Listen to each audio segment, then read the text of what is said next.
Le gouvernement congolais a mis en place des sites d'accueil pour les 14 000 sans-abri dans les quartiers nord et sud de Brazzaville. Ici, en la cathédrale Sacré-Cœur de Poto-Poto, le site le plus important de la capitale reçoit des centaines d'enfants, d'hommes et femmes qui ont tout perdu. C'était le dimanche, les gens sont encore endormis, alors qu'il arrive subitement des coups violents des armes. Et moi, personnellement, j'ai failli la mort, puisque j'ai travaillé chez les Chinois là-bas, en tant que peintre aussi. J'étais au 5e chantier. Quand je prenais les rouleaux, subitement pour monter, peindre les murs, j'entends un son de bruit très fort au mur, un bibou, jusqu'à ce que ça trouve les murs. On est là sans abri, sans rien, sans éponge. Ces victimes venues de Mpila, Wenze et Talangai ne connaissent plus les moments de joie vécus en famille ou entre amis. Leur quotidien est désormais rythmé à la distribution des vivres.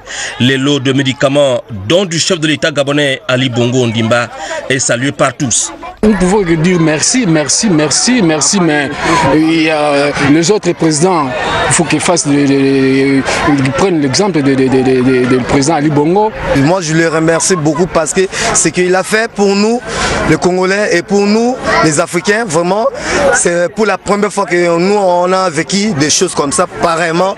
Vraiment, c'est très bien par rapport à ce qu'il nous a fait comme entre Gabon et Congo, les bonnes relations entre nous.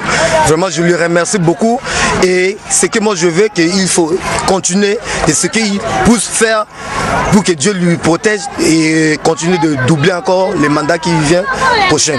Nous savons que Ali Bongo Ondimba, c'est un grand homme d'État. Il a conscience des relations qui unissent nos deux pays. Il a conscience du fait que le Gabon et le Congo sont un même peuple, même si des frontières ont été taillées entre nos deux pays. Bien sûr, les principes qui régissent la diplomatie veulent qu'on respecte l'intangibilité de ces frontières. Mais le président sait que quand le Brazzaville tousse, Libreville éternue. C'est pourquoi je n'en doutais pas un seul instant de la réaction du président de la République. Né pour croire, l'homme doit sans cesse se projeter dans l'avenir et c'est bien à cela que le peuple frère du Congo doit maintenant s'attacher en célébrant la mémoire de ceux qui ont disparu dans la tourmente, en assistant ceux qui ont survécu, en les aidant à reconstruire ceux qu'ils ont perdus.